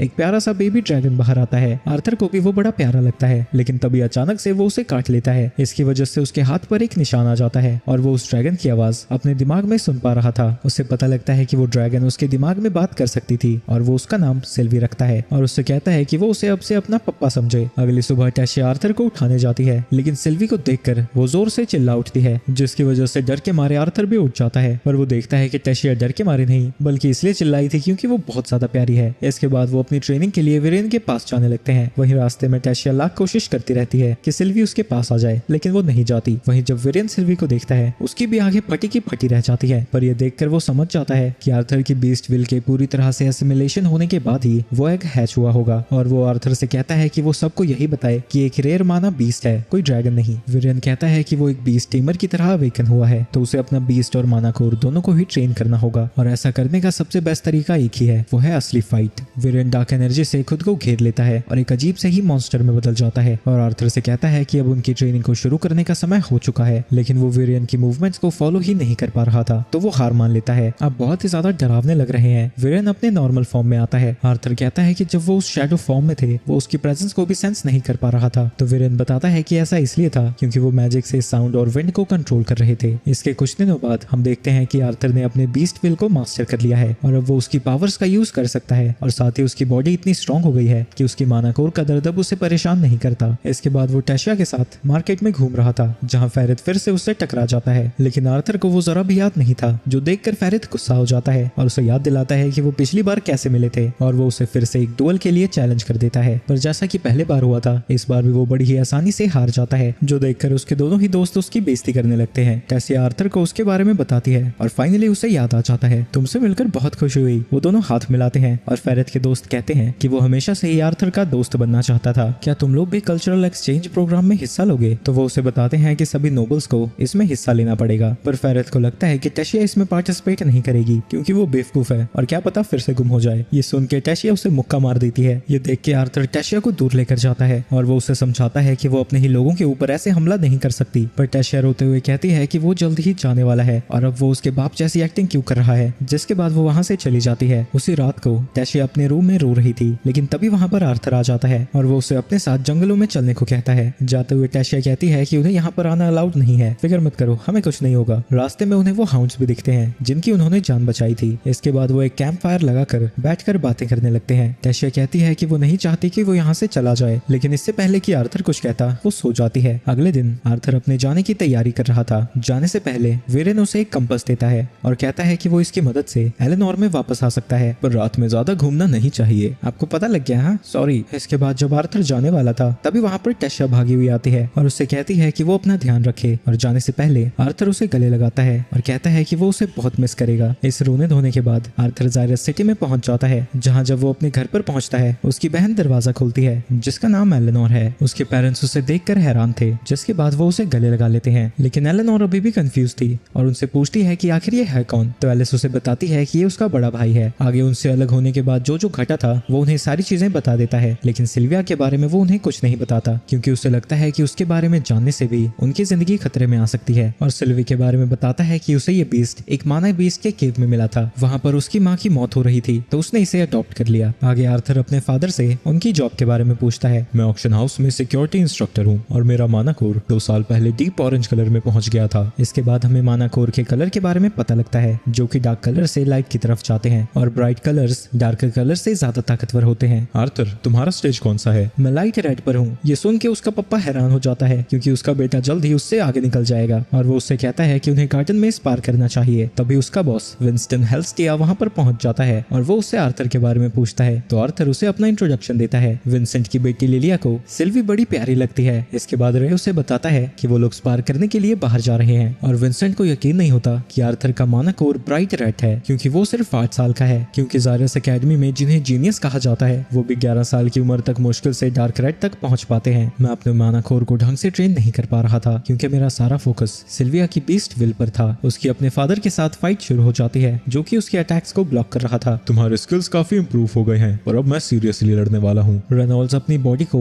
चारों तरफ से फ्लेम्स में घेर लेता है। आर्थर कहता है कि ऑगमेंटर्स अपने आसपास के एलिमेंट्स को मैनिपुलेट नहीं कर सकते, तो ये पता करने में कि वो किस एलिमेंट के साथ कंपैटिबल है उन्हें बड़ी मुश्किल होती है, पर एक लेवल पर पहुंचने पर वो डिसाइड कर सकते हैं कि वो कौन से एलिमेंट को यूज करना चाहते हैं और जिनमें बहुत ज्यादा टैलेंट होता है वो एक से ज्यादा एलिमेंट को कंट्रोल कर सकते हैं। और अब आर्थर को अपने फादर से लड़ने में मुश्किल हो रही थी तो वो भी अपनी पूरी ताकत का यूज करने लगता है और उसके हाथों से तेज रोशनी आ रही थी, लेकिन अब भी रेनॉल्ड्स उससे ज्यादा ताकतवर था और वो उसे पीछे धक्का दे देता है। पर तभी आर्थर को याद आता है फिर रेन ने उसे सिखाया था कि वो अपनी लिमिट्स के भी आगे कैसे जा सकता है और अचानक से वो चारों तरफ से लाइटनिंग से घिर जाता है। उस लाइटनिंग की वजह से घास में आग लग जाती है। ये देखकर रेनॉल्ड्स हैरान हो जाता है क्योंकि आर्थर एडवांस्ड फायर मैजिक का यूज कर रहा था, लेकिन तभी आर्थर फाउंटेन के पानी को कंट्रोल करने लगता है, जो देखकर सभी लोग हैरान हो जाते हैं क्योंकि वो एक साथ 2 एलिमेंट्स का यूज कर सकता है। रेनॉल्ड कहता है कि वो बहुत कमाल का है, पर आर्थर उसे बताता है कि उसने अभी इसे यूज करना सीखा है और उसका कंट्रोल ज्यादा बेहतर नहीं है। इसके बाद विंसेंट उनसे कहता है कि आर्थर का फ्यूचर बहुत ब्राइट है और उन्हें उसे जायरस एकेडमी में भेजना चाहिए, जो कि कॉन्टिनेंट का सबसे प्रेस्टिजियस स्कूल है। और उसकी वाइफ कहती है कि उन्हें उसकी फीस की भी फिक्र करने की कोई जरूरत नहीं है, वो सब वो पे कर देंगे। और क्योंकि विंसेंट स्कूल के डायरेक्टर को जानता था तो भले ही आर्थर अंडर एज है फिर भी उसका एडमिशन हो जाएगा। पर आर्थर कहता है कि वो अभी अपनी फैमिली से मिला है और वो उनके साथ समय बिताना चाहता है। इसके बाद आर्थर घर में घूम रहा था तभी उसके सामने लिली आती है जो कि उसे अपने स्पेशल डाइनिंग हॉल में लेकर जाती है। सर्वेंट्स उसे खाना देते हैं और आर्थर को बताते हैं कि जब भी वो परेशान होती है यहाँ पर आती है। उसके पेरेंट्स चाहते हैं हैं कि वो एक मेज बने, जबकि उनमें से कोई भी सॉर्सरर के तौर पर अवेकन नहीं हुआ था। अगले दिन रे की पुरानी पार्टी से एडवेंचरर्स आते हैं जो कि आर्थर को देखकर बहुत ज्यादा खुश थे। वो उसे बताते हैं कि पास की ही सिटी में उन्हें एक हाई पेइंग जॉब मिल गई है, तो उनका धंधा पानी बहुत अच्छा चल रहा है और उनके जॉब की वजह से वो कई जगह भी घूम चुके हैं। अरे हाँ, मैंने तो बस डाइकैथन कॉन्टिनेंट ही देखा है, मुझे भी एडवेंचरर बनना है ताकि मैं पूरी दुनिया को एक्सप्लोर कर सकूं। इसके बाद आर्थर सिल्विया को नहला रहा था और वो याद करता है कि लिलिया के पेरेंट्स उसे एक सॉर्सरर की तरह अवेकन होता हुआ देखना चाहते हैं और किसी वजह से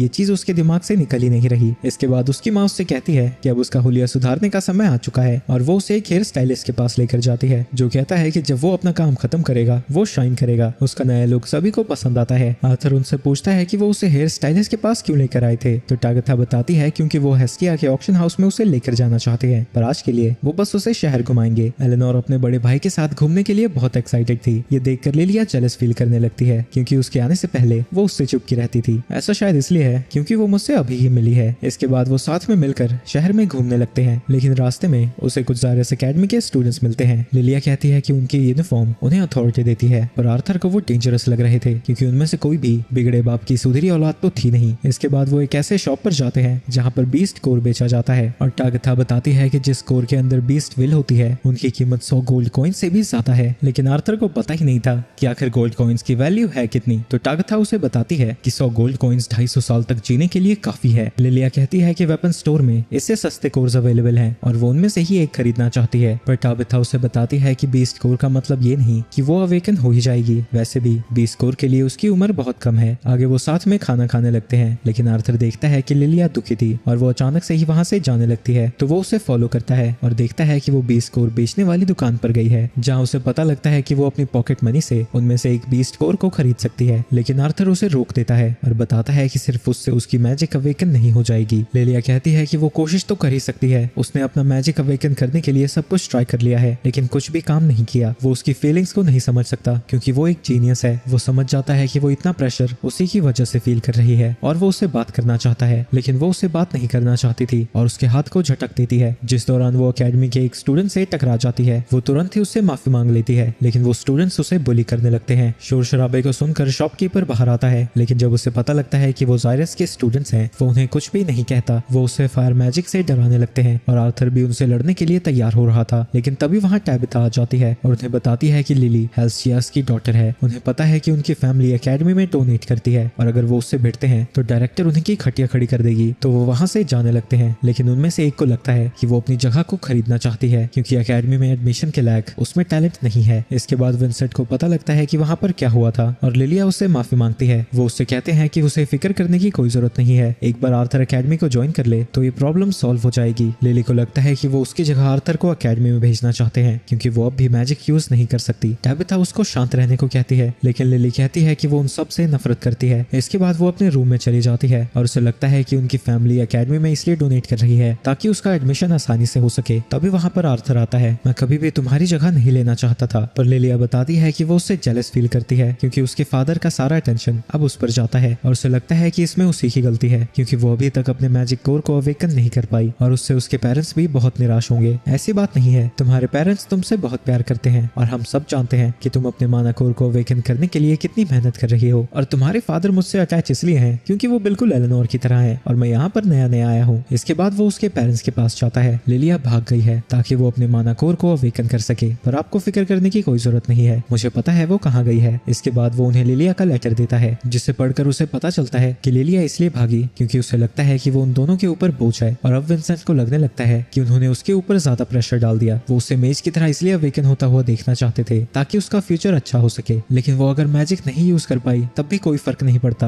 वो उससे उतना ही प्यार करता है। तभी अचानक से वहाँ पर लिलिया आ जाती है और वो उनसे झूठ बोलने के लिए माफी मांगती है, पर आर्थर कहता है कि ये सब उसी ने प्लान किया था क्योंकि वो उसके पेरेंट्स को टेस्ट करना चाहता था। विंसेंट भी रियलाइज करता है कि वो उसके ऊपर ज्यादा जोर डाल रहा था और कहता है कि उसे एकेडमी अटेंड करने की कोई जरूरत नहीं है, वो हमेशा उसे खुश रखेंगे चाहे वो मेज बने या फिर नहीं बने। पर लिलिया कहती है कि वो एकेडमी में जाना चाहती है ताकि वो एक ऐसी सॉर्सरर बन सके जो सब में खुशियां बांटे। तभी आर्थर डिसाइड करता है कि वो उसके माना कोर को अवेकन करेगा और वो उसे एलेनोर के साथ बिठा देता है। वो उनसे कहता है कि वो लंबी सांसें ले और अपनी आंख को बंद रखें। एलेनोर कहती है कि कुछ सेकंड्स के लिए उसे लाइट्स दिखी थी, लेकिन थोड़ी देर में ही वो गायब भी हो गई। वो इसलिए गायब हो गई क्योंकि तुमने अपनी ब्रीदिंग को आउट ऑफ कंट्रोल जाने दिया। वहीं लिलिया कहती है कि उसे कुछ भी नहीं दिख रहा है, पर वो उसे रिलैक्स करने को कहता है और अपने हाथ को उन दोनों की पीठ पर रखता है। इसके बाद वो लाइट्स को देखने लगती है, जो देखकर उसके पेरेंट्स बड़े खुश होते हैं क्योंकि लिलिया फाइनली अवेकन हो चुकी थी और आर्थर का प्लान काम कर गया। इसके बाद उसकी अवेकनिंग को सभी लोग सेलिब्रेट करते हैं। आर्थर उसे बताता है कि उसकी पावर्स को स्टेबलाइज होने में कम से कम 2 से 3 साल लगेंगे और इस पर उसे बहुत मेहनत करनी होगी। उसे खुद को रोज ट्रेन करना होगा। इसके बाद वो अपने फादर के साथ हेल्स्टी ऑक्शन हाउस में जाता है, जहाँ वो सिक्योरिटी को मैनेज कर रहे थे, जहाँ वो अनाउंस करता है कि यहाँ पर रॉयल फैमिली भी मौजूद है और सभी लोग उनके लिए चेयर करने लगते हैं। और आर्थर को पता लगता है कि सभी लोग किंग ब्लेन ग्लेडर को पसंद करते हैं। सबसे पहला एक एलिमेंटल वेपन है जो कि अपने टारगेट को इमोबिलाइज कर सकता है और उसका प्राइस 50 गोल्ड है। तभी आर्थर को पता लगता है कि सिल्वी मिसिंग है और वो उसे ढूंढने के लिए वहां से जाने लगता है। तभी विंसेंट एक वर्ल्ड लायन के बच्चे को इंट्रोड्यूस करता है जो कि फ्यूचर में एक ए रैंक माना बीस्ट बनेगा। किंग का बेटा उसमें इंटरेस्टेड था तो किंग उसे खरीद लेता है। वहीं सिल्वी के सामने रॉयल मेज था जिसे देखकर वो डरी हुई थी। वो उसे अपने पास बुला रहा था। वो सेबेस्टियन को बताता है कि सिल्वी उसकी पार्टनर है और वो उसे अपने पास बुलाता है, लेकिन सेबेस्टियन अभी भी सिल्वी में इंटरेस्टेड था और वो उसे अपना पार्टनर बनाना चाहता है। और वो आर्थर से कहता है कि वो सिल्वी को उसके हवाले कर दे। उसे पता है कि वो सिल्वी का फुल पोटेंशियल अनलॉक कर सकता है और वो अपने मैजिक को दिखाकर आर्थर को डराने की कोशिश करता है, लेकिन आर्थर अपनी जगह से हिलता भी नहीं और वो चुपचाप वहां से जाने लगता है। लेकिन सेबेस्टियन कहता है कि वो रॉयल फैमिली का कॉन्जरर है और अगर वो उसके खिलाफ जाता है तो इसकी सजा उसके साथ उसकी फैमिली को भी भुगतनी होगी। ये सुन के आर्थर को गुस्सा आ जाता है और उसके ब्लडलस्ट को पूरी बिल्डिंग में हर कोई सेंस कर पा रहा था। ये सब देखकर किंग अपने सैनिकों से कहता है कि वो सतर्क रहें। लोग पैनिक कर रहे थे। वहीं सेबेस्टियन की फटी पड़ी थी और आर्थर रियलाइज करता है कि उसने अपने इमोशंस को आउट ऑफ कंट्रोल जाने दिया। दूसरी तरफ रेनॉल्ड्स ब्लेन को बताता है कि वो घुसपैठियों को पकड़ नहीं पाए और क्योंकि रेनॉल्ड्स हेड ऑफ सिक्योरिटी है तो वो उसे पनिश करने की बात करने लगता है। तभी सेबेस्टियन के दिमाग की बत्ती जलती है और वो किंग से कहता है कि कोई भी इंजर्ड नहीं हुआ था तो उन्हें उसकी सजा माफ करके उनसे सिल्वी को मांग लेना चाहिए। सेबेस्टियन ने कई बार रॉयल फैमिली की जान बचाई थी और इतने सालों की लॉयल्टी के लिए किंग भी उसे इनाम देना चाहता था तो वो इसके लिए मान जाता है। आर्थर इसके लिए मना करने वाला था, लेकिन तभी उसकी माँ उसे टोक देती है। लेकिन तभी रे कहता है कि सिल्वी पर उसका कोई हक नहीं है। आर्थर ने उसे अपने बलबूते पर ढूंढा था तो ग्ले आर्थर से कहता है कि वो सिल्वी को सेबेस्टियन को दे दे, लेकिन आर्थर मना कर देता है। जिसके बाद किंग कहता है कि इसके बदले वो वर्ल्ड लायन का कप उसे दे सकता है, लेकिन आर्थर कहता है कि सिल्वी बिकाऊ नहीं है। ग्ले फिर से उसे इस बारे में सोचने को कहता है तो आर्थर उससे पूछता है कि क्या वो अपने बच्चों को बेच सकता है। ये सुनकर गुस्से में सेबेस्टियन सोल्जर्स को उसके पकड़ने को कहता है, लेकिन आर्थर बड़ी ही आसानी से उन सोल्जर्स को हरा देता है। जिसके बाद सेबेस्टियन अपने फायर मैजिक से आर्थर के ऊपर हमला करता है तो आर्थर सिल्विया का टाइम स्टॉप मैजिक यूज करता है, जिसकी वजह से उसे और सेबेस्टियन को छोड़कर सबके लिए समय रुक चुका था। वो सेबेस्टियन के पैर को तोड़ देता है जिससे वो दर्द में चिल्लाने लगता है, लेकिन आर्थर उसे बताता है कि उसकी चीख कोई भी नहीं सुन सकता। सेबेस्टियन की डर के मारे फटी पड़ी थी, लेकिन तभी टाइम रिज्यूम हो जाता है क्योंकि आर्थर अपनी लिमिट तक पहुंच चुका था। इसके बाद उसे अपने घर पर होश आता है और आर्थर के पूछने पर उसकी माँ बताती है कि उसने अपनी पावर्स का यूज करके उसे हील कर दिया था। जिसके बाद वो उसे शॉपिंग पर लेकर जाती है। वहीं आर्थर को लग रहा था कि उसकी वजह से उसके पप्पा की जॉब चली गई है, पर एलिस उसे बताती है कि वो भी जॉब करती है और उसे मार्केट में बाल मजदूरी कराने लगती है। घर आने पर वो देखते हैं कि किंग की तरफ से वहाँ पर कोई आया है जो कि आर्थर से माफी मांगना चाहता है और इसके लिए वो उन्हें गोल्ड कॉइन्स की पोटली भी देता है, लेकिन रे भड़का हुआ था और पैसे लेने से सीधा मना कर देता है। लेकिन आर्थर उसे शांत कराता है और उस बंदे से रॉयल मेज सेबेस्टियन के बारे में पूछता है। सेबेस्टियन, उसे काम से निकाल दिया गया है। वो सबको ये बता रहा है कि तुमने उसके पैर को तोड़ दिया। हमें लगता है कि उसका दिमागी संतुलन बिगड़ चुका है। इसके बाद रे समझौते के लिए मान जाता है और वो गोल्ड कॉइन्स को भी एक्सेप्ट कर लेते हैं। इस घटना की वजह से आर्थर समझ गया था कि इस दुनिया में भी ताकत ही सब कुछ है और अगर वो किंग जैसे लोगों के सामने खड़ा होना चाहता है तो उसे जायरस एकेडमी जाना ही होगा। तो अगले दिन वो एकेडमी में पहुंच जाता है जहां उसका स्वागत एक कुल्लू करता है और जब वो उसका पीछा करता है वो जंगलों में एक बुढ़िया से मिलता है जो उसे बताती है कि वो उसका इंतजार कर रही थी। आर्थर पहचान जाता है कि वो एकेडमी के डायरेक्टर है। विंसेंट ने मुझे तुम्हारे बारे में बताया था। मैं जानना चाहती हूँ कि आखिर तुम कितने ताकतवर हो। वहीं आर्थर सेंस कर पा रहा था कि डायरेक्टर बहुत ज्यादा पावरफुल है तो वो भी उसे इम्प्रेस करने के लिए अपनी ताकत का यूज करने लगता है। वो विंड और अर्थ मैजिक को साथ में यूज करके पत्थरों को उसके ऊपर थ्रो कर देता है, लेकिन वो बड़ी ही आसानी से उसे ब्लॉक कर देती है। तो वो फायर स्पेल को कास्ट करता है, लेकिन वो विंड मैजिक का यूज करके खुद को बचा लेती है। तो वो अपनी पूरी ताकत का यूज करने लगता है और माना की मदद से अपनी बॉडी को स्ट्रेंथन करके उसके ऊपर अटैक करने जाता है, लेकिन वो फिर से अपनी विंड मैजिक से उसे दूर फेंक देती है। तुम्हारी एबिलिटीज काफी कमाल की हैं, पर तुम खुद को कुछ ज्यादा ही समझते हो। कोशिश करना कि तुम बेहोश ना हो जाओ। इसके बाद वो अपने मैजिक का यूज करके बहुत ज्यादा ऊंची आवाज निकालने लगती है। आर्थर बड़ी ही मुश्किल से खुद को बेहोश होने से रोक पाता है। थोड़ी देर में डायरेक्टर रुककर उसे बताती है कि वो पास हो गया और बताती है कि वो खुद उसे विंड मैजिक सिखाएगी और उसकी एबिलिटीज के बारे में पूछती है, जिनके बारे में आर्थर सब कुछ सच बता देता है। ये सुन के वो समझ जाती है कि वो किसी इरादे से यहाँ पर आया है है। मुझे आपकी अथॉरिटी और पावर की जरूरत है ताकि मैं पावरफुल लोगों से खुद को और अपनी फैमिली को बचा सकूं। अगर आप इसके लिए मानती हैं तभी मैं एकेडमी में एडमिशन लूंगा, लेकिन अभी मैं अंडर एज हूँ तो आपको 3 साल तक इंतजार करना होगा। तुम अपनी ट्रेनिंग को अभी ही क्यों नहीं शुरू कर देते? क्योंकि मैं अभी अपनी जिंदगी को एंजॉय करना चाहता हूँ और मेरा सपना है कि मैं एडवेंचरर बन के पूरी दुनिया को एक्सप्लोर करूँ। मेरे पेरेंट्स को अभी इसके बारे में नहीं पता है तो आपको ही उन्हें इसके लिए मनाना होगा। विंसेंट आर्थर के पेरेंट्स को उसकी पावर्स के बारे में बता देता है और एलिस नहीं चाहती थी कि वो एडवेंचरर बनकर फिर से अपनी जिंदगी को खतरे में डाले, पर आर्थर कहता है कि हर कुछ महीनों में वो वापस आएगा क्योंकि वो डाइकैथन कॉन्टिनेंट को देखना चाहता है। अभी भी कई सारी चीजें हैं जो उसे नहीं पता है। वो उन्हें बताता है कि वो वही चीजें फील करना चाहता है जो उसके पेरेंट्स एडवेंचर्स पर जाकर फील किया करते थे, लेकिन असल में वो ये देखना चाहता था कि वो कितना ताकतवर है और यहाँ पर रहकर ट्रेन करना बहुत ज्यादा बोरिंग है। अरे भगवान, मुझे पता है तुम परेशान हो, तो हम इसे उनके साथ भेजेंगे जिन पर हमें भरोसा है। और वो अपने दोस्तों से पूछता है कि क्या उनमें से कोई आर्थर के साथ ट्रैवल करना चाहेगा। मैं तुम्हारे बेटे को नहीं घुमाने वाला, मुझे डर है ये कहीं मार देगा मुझे। जिसके बाद रे फिर से रिक्वेस्ट करता है और इस बार जैस्मिन हाथ खड़ा करती है, जो देखकर सब लोग हैरान थे क्योंकि सभी को पता है कि वो अकेले काम करना पसंद करती है। वहीं रात को लिलिया मेडिटेट कर रही थी और आर्थर देखता है कि उसे अब उसमें माना ट्रांसफर करने की कोई जरूरत नहीं है। वहीं उसकी छोटी बहन भी बहुत टैलेंटेड है, लेकिन वो चाहता है कि वो अपने माना एक्टिवेशन को थोड़ा डिले करे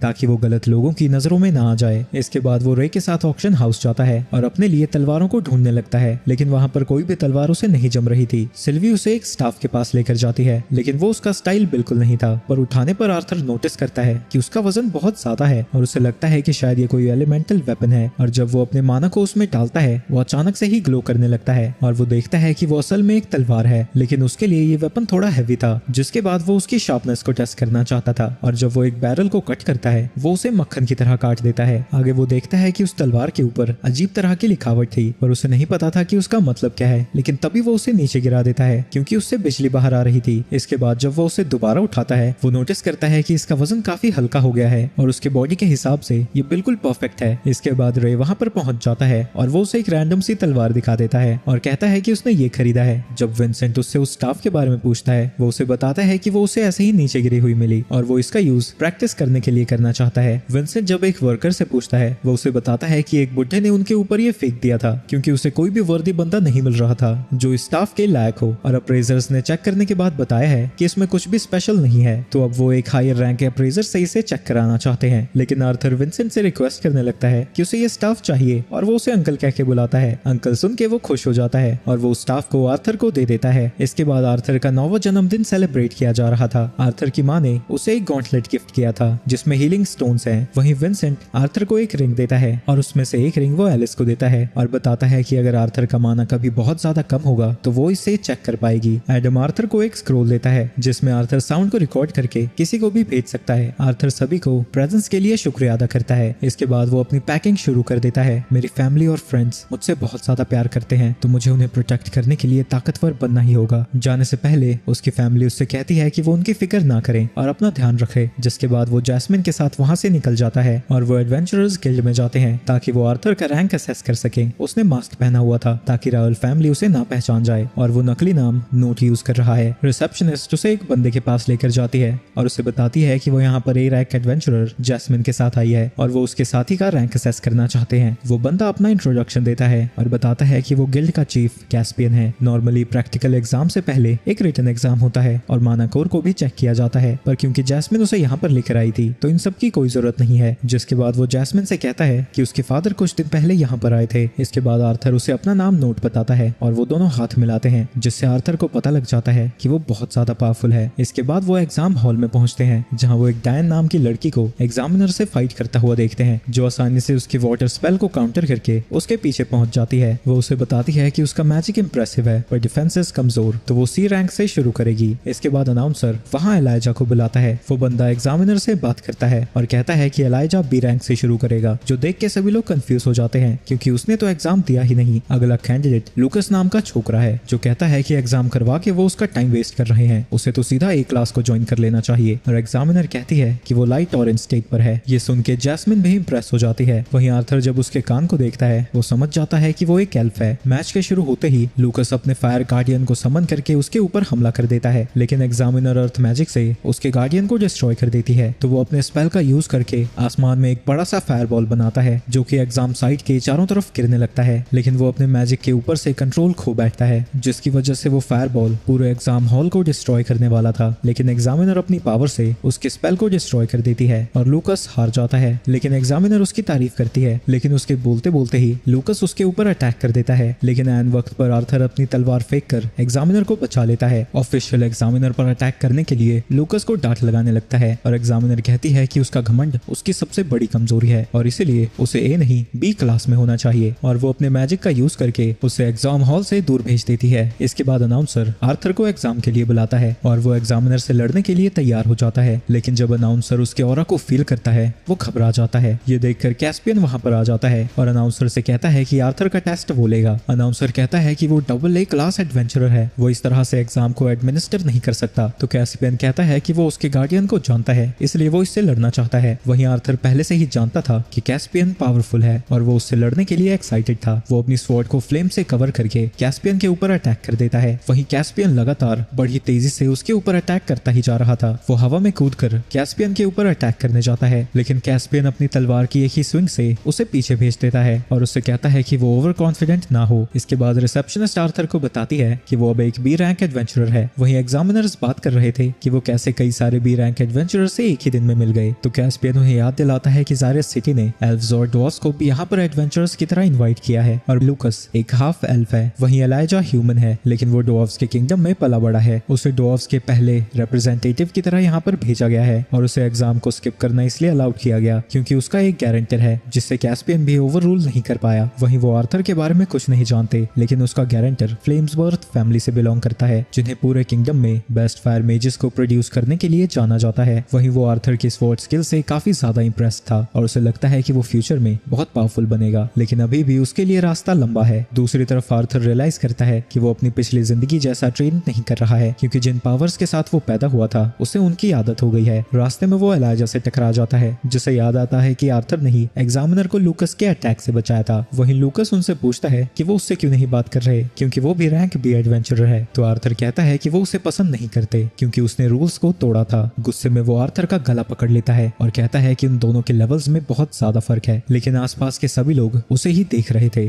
तो वो अनाप शनाप बकता हुआ वहां से चला जाता है। इसके बाद जैस्मिन आर्थर को एक बीस्ट पैस्चर के पास लेकर जाती है और इससे पहले ही एक्सप्लोर किया जा चुका था। तो नए एडवेंचरर्स के लिए ट्रेन और मटेरियल्स इकट्ठा करने की ये परफेक्ट जगह है। लेकिन तभी जंगल के अंदर एक बड़ा सा धमाका होता है और वहां पर एक बड़ा सा बोर आ चुका था जो कि आसपास के एडवेंचरर्स को खा रहा है। वो मॉन्स्टर वहां का नेटिव नहीं था और हम देखते हैं कि वो कुछ लोगों से बचकर निकला है। इसके बाद वो बोर उन दोनों की तरफ ही आने लगता है, तो वो जंप करके उससे बच जाते हैं और जैस्मिन अपने नाइफ से उसके ऊपर अटैक करती है, लेकिन उस बोर पर इसका ज्यादा असर नहीं होता और वो फिर से उनकी तरफ बढ़ने लगता है। जैस्मिन उसके अटैक को डॉज कर लेती है, लेकिन इस चक्कर में वो जमीन पर गिरने वाली थी, तो आर्थर को आकर उसे बचाना पड़ता है। इसके बाद वो देखते हैं कि वो बोर नए एडवेंचरर्स के ऊपर अटैक करने वाला था, तो उन्हें बचाने के लिए जैस्मिन उसके सामने आ जाती है। वहीं आर्थर सही मौके का इंतजार कर रहा था, तो जब वो बोर उनके ऊपर हमला करने जाता है वो साइड से उसके ऊपर अटैक कर देता है और अपने फ्लेम मैजिक का यूज करके उस बोर को हरा देता है। रात को जैस्मिन आर्थर को बताती है कि वो एडवेंचरर इसलिए बनी ताकि वो अपनी फैमिली से दूर रह सके, क्योंकि उन्होंने सिखाया था कि फायर मैजिक सबसे ताकतवर होता है और उसका फायर मैजिक में जरा भी टैलेंट नहीं है, तो उसकी पूरी फैमिली उसे फेलियर बुलाती है। ये सुन के आर्थर कहता है कि ये सच नहीं है क्योंकि सारे एलिमेंट्स बराबर होते हैं। उसे गुस्सा देखकर जैस्मिन हंसने लगती है और आर्थर रियलाइज करता है कि वो गुस्सा इसलिए हुआ था क्योंकि उसकी पास लाइफ में सभी लोग उसे फेलियर बुलाते थे। आगे वो बताती है कि उसकी पार्टी ने उसकी जिंदगी बदल दी, क्योंकि हमेशा अकेला काम करने पर वो उसे डांट लगाते थे और उसे सिखाया कि कैसे वो दूसरों पर भरोसा कर सकती है। आगे जैस्मिन उससे पूछती है कि क्या वो ऐसे लोगों से मिला है जिन्होंने उसे बदल दिया, पर आर्थर को लगता है कि वो नहीं बदल सकता। लेकिन जब वो सभी लोगों को याद करता है उसे लगता है कि अगर वो उन्हें प्रोटेक्ट करना चाहता है तो उसे बदलना ही होगा। वहीं अलिशिया आर्थर को देख रही थी और सोच रही थी कि वो एक लड़की के साथ ट्रैवल क्यों कर रहा है। वेरियन को लगता है कि वो जेलस फील कर रही है क्योंकि आर्थर नए चैलेंजेस को एक्सेप्ट कर रहा है और वो उससे कहता है कि वो अपने मैजिक को इम्प्रूव करने पर काम करे। इसके बाद हम 2 साल बाद का सीन देखते हैं जहाँ सभी लोग नोट यानी आर्थर के बारे में बात कर रहे थे और उन्हें लगता है कि वो एक ओवर पावर्ड एडवेंचरर है। वहीं ज्यादातर लोग उसे मास्क स्वॉर्ड्समैन के नाम से जानते हैं। इसके बाद वो जैस्मिन के साथ अपने अगले एडवेंचर पर निकल जाता है क्योंकि वो जानता है कि उसे अब भी और ज्यादा ताकतवर बनना होगा।